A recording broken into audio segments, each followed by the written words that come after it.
Quarantined Comedian. Hello and welcome to the season finale of Quarantined Comedian with me, your favorite host, Allie Weinstein.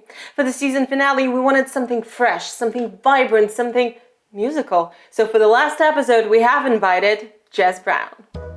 We were so eager to get the first taste of summer on our show, so we got a kiwi. However, if anybody would try to eat him on air, I have a feeling his girlfriend might get jealous. Hello, hi. Hello. G'day, kia ora, Nice to how see are you. you? I'm good, actually. I'm pretty fine. This is an interesting mask that you're having on. It's my thektiwe. Yes, your quarantine is showing. Yeah, so I don't normally have this massive, ridiculous beard. That's not normally a thing, but you know, you spend 2 months in lockdown and then the genetics kick in, and yeah, sure enough. I'm sorry, this 2 months? Yeah, I look really metal, eh? You might actually be hairier than me, and I'm a Jewish woman. Oh, really? That's nice. Okay, are you ready to start this show? Yes, I am. Let's go into the round number one. Round number one. Round number one, the about. Round number one. So in round number one, I would ask you to... Yeah, absolutely. Are you still trying to find... I should have gotten my ukulele. I've actually did the trick. I would love to do a duet with you. We should jam sometime. But first, tell us a little bit about yourself. Like name, what do you do? What's your comedy style? How long you've been doing that? Anything about that? Okay. All of that nature. My name is Jez. I'm from a real bumfuck backhole town in New Zealand called Levin. It won several awards for being the most boring. For what? Yeah, the most boring town in New Zealand, several years running. It's about 20,000 people. It's actually physically in the shape of a square. It's actually what it looks like on a map. It's a retirement town, so it's where people actually go to die. And I was raised So how did you get born in there? How did I get born there? So what happened was both my parents went there in their late teens or early 20s. I think my mum went there to house sit for a family friend. My dad went there for a party, and neither one of them could ever get home again. So they met, had sex, made me, and that was that. Yeah. Okay, that's good, because I was assuming that you were a product of a grandma and a grandpa getting frisky. It's like retirement town sounds pretty much like that. So how would you explain your comedy style? And I specifically use the word explain because I was trying to, but I couldn't quite figure it out on my own. Yeah, you're very kind. So I do sort of bittersweet, tragedy comedy. So... some people might call it anti-comedy, but I think people who refer to their comedy as anti-comedy probably aren't that funny, which may explain a lot, like why my career sucks and why I'm... Isn't anti-comedy a tragedy? Well, it is. There's a lot of tragedy in my comedy. Yeah. Okay. Yeah. It's very bittersweet. I enjoy satire, so yeah. Perfect. On that note, I usually ask in round number one our guests to tell a little bit of a story, because I feel like story explains a lot more about people than just telling about themselves. So can you please tell us a story about one person who absolutely blew your mind? Who blew my mind? Yeah. Who blew my mind? I can tell you a story about two people who blew my mind. Okay. So I had just done a show at the Classic Comedy Bar in New Zealand, which is in Auckland. And I had been wearing my usual outfit, which is a little bit more skin-tight and revealing than this particular one. These are just my jammies, my stay-at-home wear. And I'd come off stage, and you see, the thing is, if I come off stage and I get changed into normal clothes, or I take the mask off or anything like that, and I stand around after the show and I say things like, "Hey, thanks for coming. It was really great that you came to the show and stuff." People don't recognize that it's me. I'm like, "Who the fuck are you? Get the fuck away from me!" Like, you know, you're some weird crazy guy, and you just say, "Hey, thanks for coming." You're like, "Oh, don't be so friendly, you weird guy." So I have to leave the gear on so that people know that it's me. So after a show, you will find me still fully dressed, talking to people after the show. So I often stand right by the door and say goodbye and wish people well, and you know, whatever people want to talk to me about, that's fine. And I'm standing there. It's a bit of a cold night, and I'm showing a little bit through my top. I'm a little bit hard at the top end, and these two women come up to me and they go, "Oh, we had such a great time. That was such a great show. Like, we really enjoyed your set. The owners were coming over and telling us to shut up because we were laughing so hard and we had tears running down our face. We just thought it was so great. We love your outfit. It was so funny. It was great." I'm like, "How lovely. Thank you." And I said, "Well, I really like your retro ski jackets that you're wearing." And they're like, "Oh, okay. They're reversible, and like they unzip the retro ski jackets, and they've only got bras on underneath." And I'm like, "Oh, okay," but they're showing me that the lining on their retro ski jackets is matches. I'm like, "Oh, yeah, cool." And they're like, "Oh, you're a little bit hard there. Oh, we can help you with that." And so one sort of comes in and straddles this leg, and one straddles the other leg with like their tits out, and they're like rubbing my nipples as hard as they can in the doorway to try and make them go down.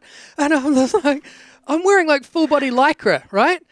The bottom end is now starting to show, right? And it turns out that these two girls are strippers from like the strip club next door to the comedy club. And I'm like, "Well, I won't keep you any longer," and just kind of try to excuse myself and then go and stand in another circle of people to talk to them. And you could tell that the woman really, put out that I was like, fobbing them off. But then I have to go and stand in a circle of other people and go, "Ooh, that was close." And this is a little bit too close because there I am, unbeknownst to me, showing quite a lot down below in this new circle that I've just walked up to and joined. But yeah, wearing full body lycra in this circle of people, like, "Oh, the business." Oh, fucking. I think they figured out that you really enjoyed your own show. I don't often. Like, I don't know, but strippers are usually a very grateful audience, aren't they? They're amazing. Yeah, no, I mean, they're quite incredible. I had a couple in my shows. They weren't there for me, I feel like, but a girl can dream, right? Well, they weren't there for me either. And at the end of the night, I wasn't there for them. It all just fell apart. Tragedy. Yeah. Okay, are you ready for the round number 2? Sure. Yeah, cool. Let's go into the round number 2. Are you going to play? Yeah. Round number 2. Go for it. Round number 2, truth serum. Those are not the quotes that I used. Round number 2. Round number 2. Okay, I'll stop. It's not the same when we're not jamming together. In the round number 2, it's called truth serum. Okay. So imagine that I gave you truth serum, which is not that far off because I'm from Russia, and that's probably what happened. And I have 3 questions for you that are specifically written for you. And please answer them truthfully, yet hopefully funny. Get on with it. Or tragically, I don't know. your choice. So you have pictures of your full body suit, and I can best describe it as full body condom. And so when did you decide to promote the safest sex with your show? The safest sex?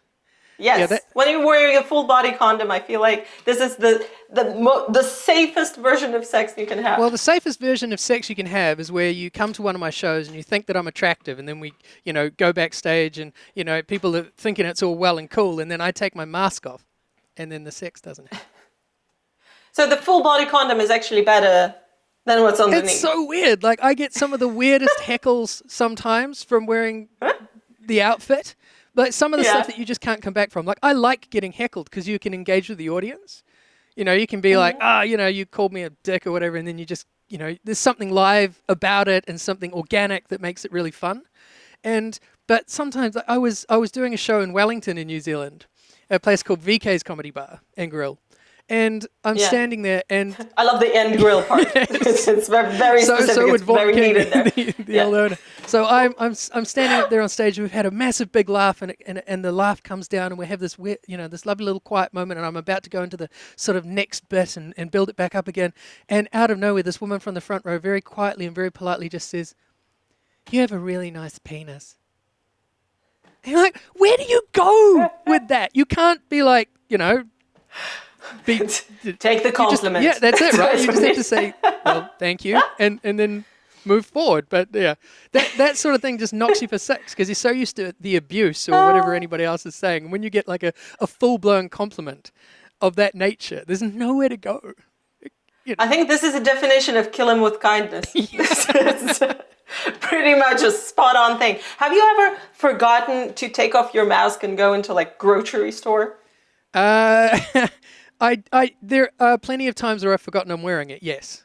So I run a night in London called Comedy into Broccoli, which is at a venue called Water into Beer, which is like a real little craft beer bar. Like it's a store. Yeah. And we just sit up in there and we do comedy nights. I love how you're shamelessly promoting all the places in New Zealand or London. No, what?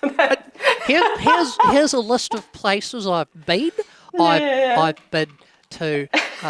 It's so. But right next to it is a supermarket, little Sainsbury's. So now I'm promoting the Sainsbury's. You know, if anybody. Go for it. I hope they're paying you. So, and that Sainsbury's is kind of famous because of the broccoli cat. So there's a cat that goes in there and, you know, it sits on the shelves and sort of stuff. Yeah. You'll be able to look that up. You can't look me up on the internet. But you can look up this fucking cat that goes to Sainsbury's in London. But I go in there, I forget that I've got the outfit on, and I just needed a drink of water or something like that. And I just, bowled in, grab the drink of water, go up to the counter. People wig out because they think you're going to rob them. They think you're going to rob the store. Yeah. Or blow them away. Quite literally. That would be like a threat walking into a grocery store. I hope the cat got impressed. Yes. Kill him with penis. Yeah. Now, okay. So the second question for you is, when do you go? Oh, this is actually a complete truth. I was researching you online, and it's nothing about you online. Almost nothing. I spent years but when you go, taking everything down and making sure nothing was online. Jeez. Now I don't give a fuck. Now I don't care. It's like you're living in Russia. It's why?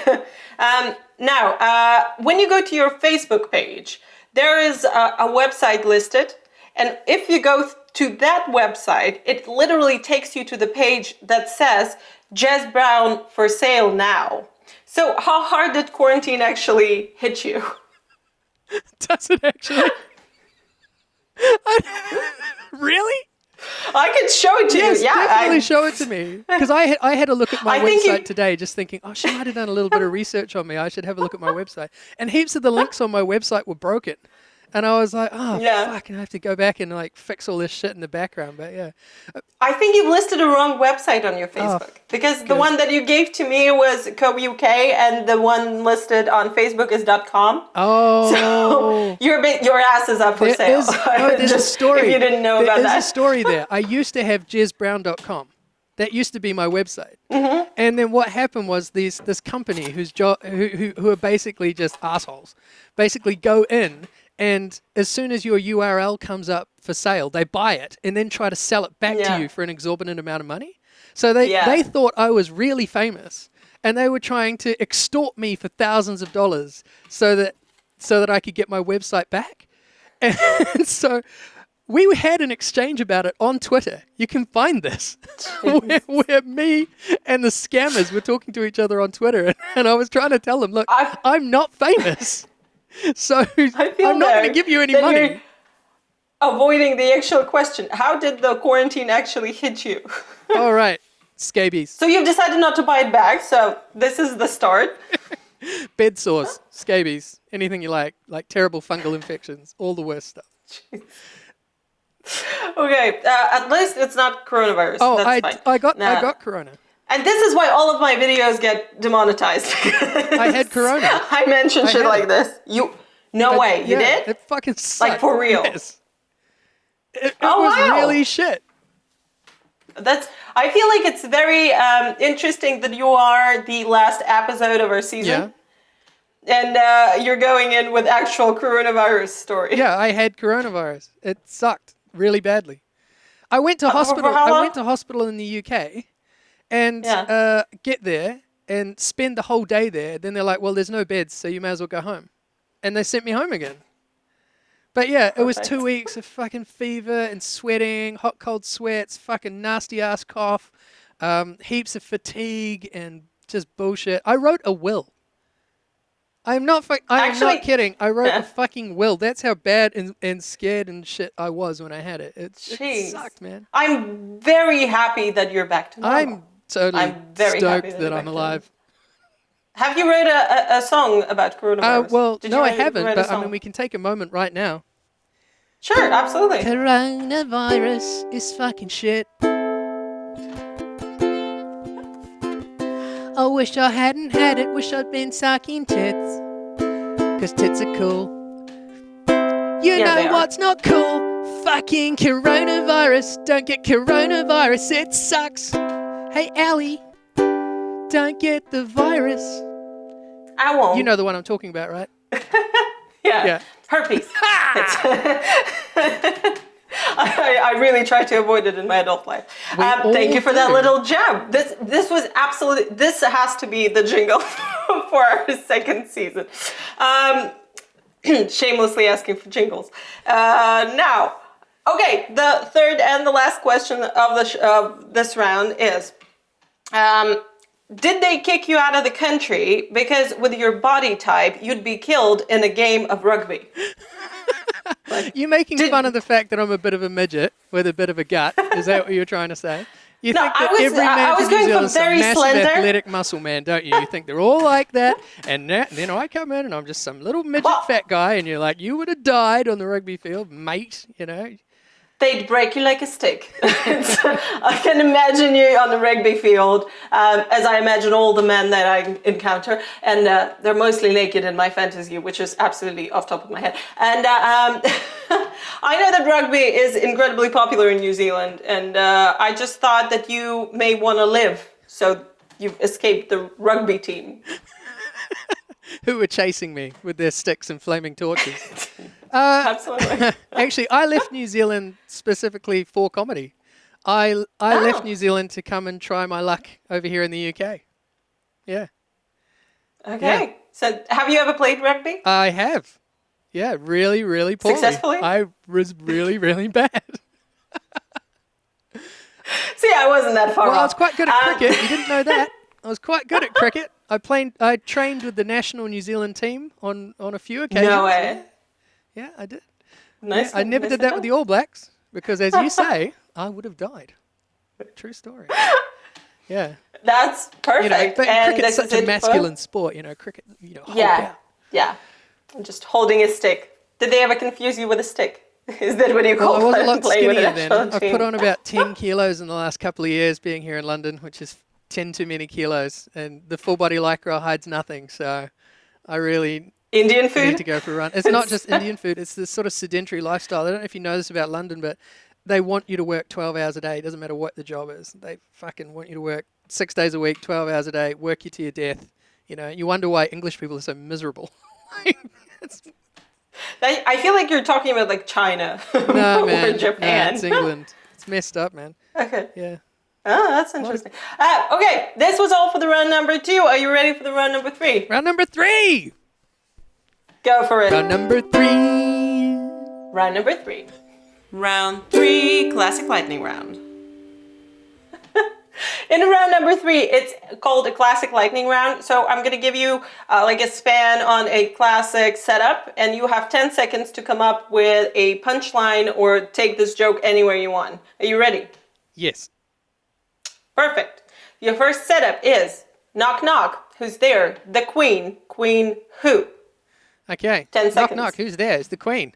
And I'm like, rock out! And then we rock out! Because it's Queen! And I'm like, it's fucking Queen! And I'm like, you guys are awesome! And they're like, yeah, we're pretty awesome. I mean, sure, I just tore my buttocks in the garden that made the national news, but it's fucking Queen! And then I find out it's that other guy, it's that Adam Lambert douchebag, and it's like, It's a lookalike, such a calm down. Why is Adam Lambert at my house?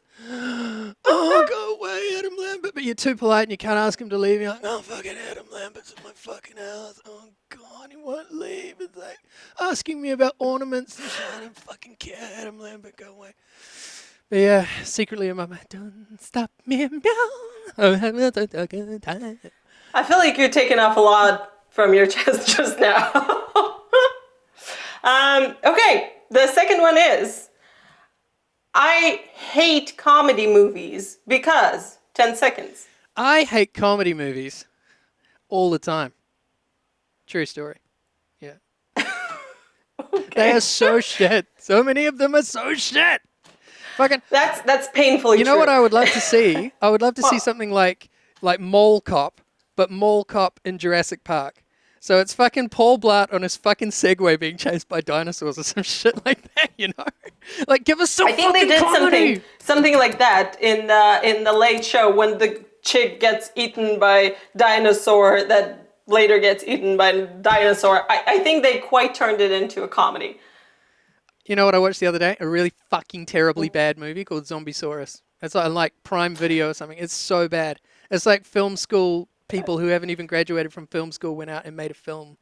And it's just a man in a dinosaur costume pretending to be a Tyrannosaurus Rex. And it's... They should have called it Art House and send it to cons. They would have won. And so bad. This is sadly the idea behind the movies these days. Your third one and the last one. Are you ready? Yeah, should I tell a joke this time? An incredibly classic one that's never been done on this show before. Your mama is so fat. I'd go there. Okay.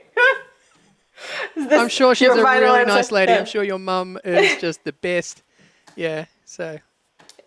My mom is an incredible woman. She's like this tall. Telling the truth. My mom is this tall and this thin. She looks younger than I am. Really? Sadly, yes. So this is it for the random number 3. Is it though? Where are the pictures of your mum? Why aren't we like connecting a little bit more? Like, what's your mum's name on Facebook? I've got a pen and everything. Just like... I don't think she has a Facebook, but I'll show you the pictures just to tease you a little bit, because I feel like in quarantine you become sad and alone, and the coronavirus didn't fix the situation. What's the right number of wanks to have a day when you're in fucking quarantine? 50? 50? I don't know. Well, that's a lot of wanks. That's a lot of wanks. I know. Are you having 50 That would wanks give a you- day? Are you serious? Me? Yeah, you. Yeah. My clitoris is now a dimple. It's Rub just the a clean off. reality. Absolutely. I'm just smooth down this there is now. I smoothed out my mound.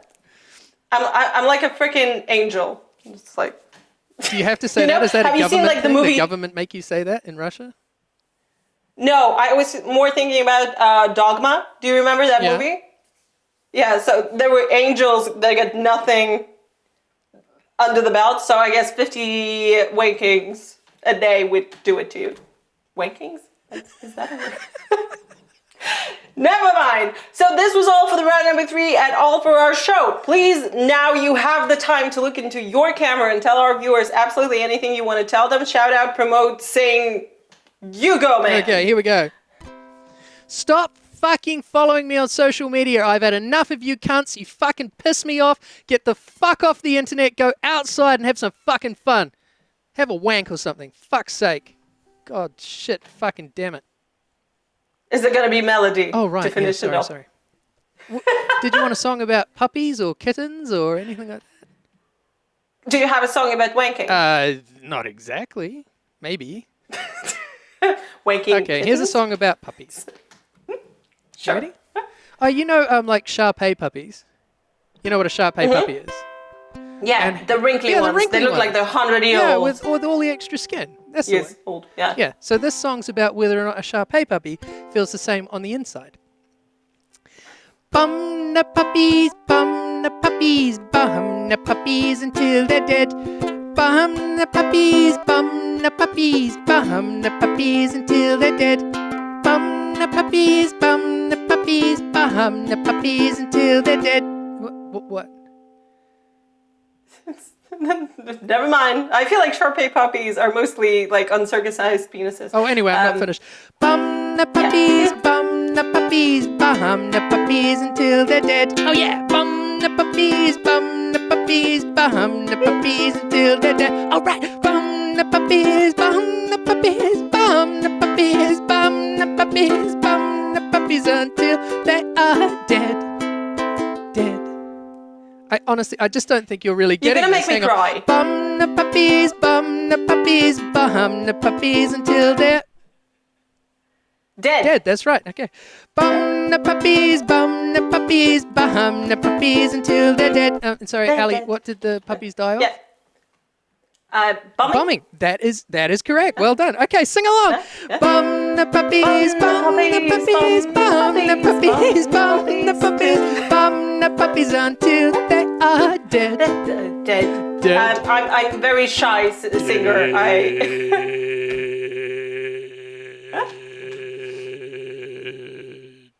I hope they faded me out. I think we're done. Yeah. I think we're done here. What an It's over. amazing end to our Career's over, I'm done. episode in the series. Been out. And this is why we didn't get prolonged for a second season. This is it. Are you going away for a snack now? Yeah, good.